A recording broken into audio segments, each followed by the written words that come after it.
salam alaikum. On arrive à la fin de notre pèlerinage aujourd'hui, donc je pense que c'est le bon moment pour pouvoir témoigner de ce qu'on a pu vivre jusqu'à présent.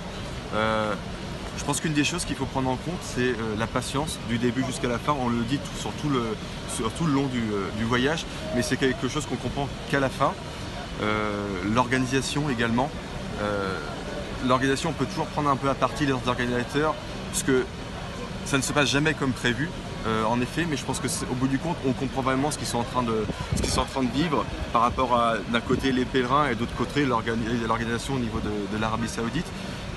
Et au jour d'aujourd'hui, je pense et je suis convaincu que Autre Voyage fait son maximum pour pouvoir faire en sorte que les pèlerins se trouvent d'une part dans une bonne situation, qualité de vie, etc. Et également au niveau de l'organisation du pèlerinage pour pouvoir exécuter en bonne et due forme, au bon moment, au bon endroit, tous les rituels liés au pèlerinage. Et je pense que ça, c'est le succès de la réussite, d'avoir fait un bon pèlerinage au bout du compte.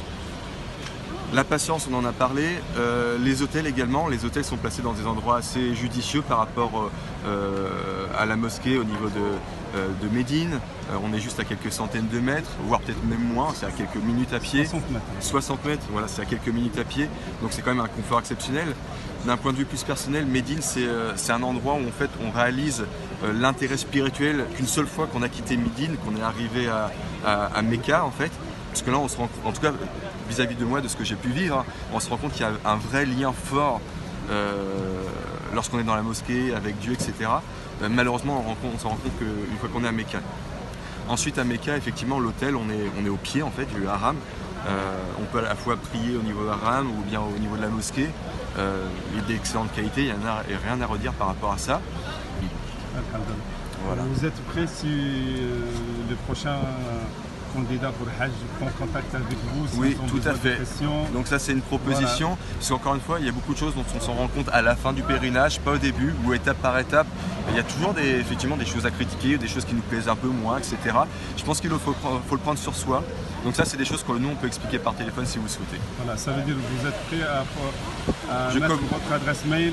Exactement. Malgré vous êtes venu du Canada. Au Canada, en effet. Voilà. Vous êtes venu du Canada, vous avez trouvé l'agence par internet. Par internet, c'est ça, par une recherche sur internet. Voilà. Je peux aussi expliquer la procédure des visas qui a été un peu angoissante pour nous, puisqu'on les a fait 3 jours avant le départ.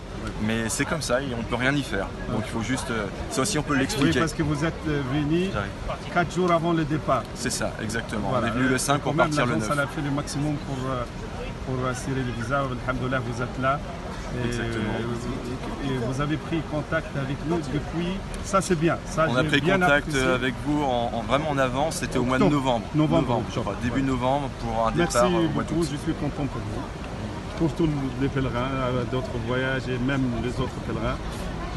Aujourd'hui on est Yom al-Ta'aj, ça veut dire la majorité va quitter. Il ne reste rien, il reste qu'au Tawaf al-Wada. Et à la prochaine, Inch'Allah. Inch'Allah.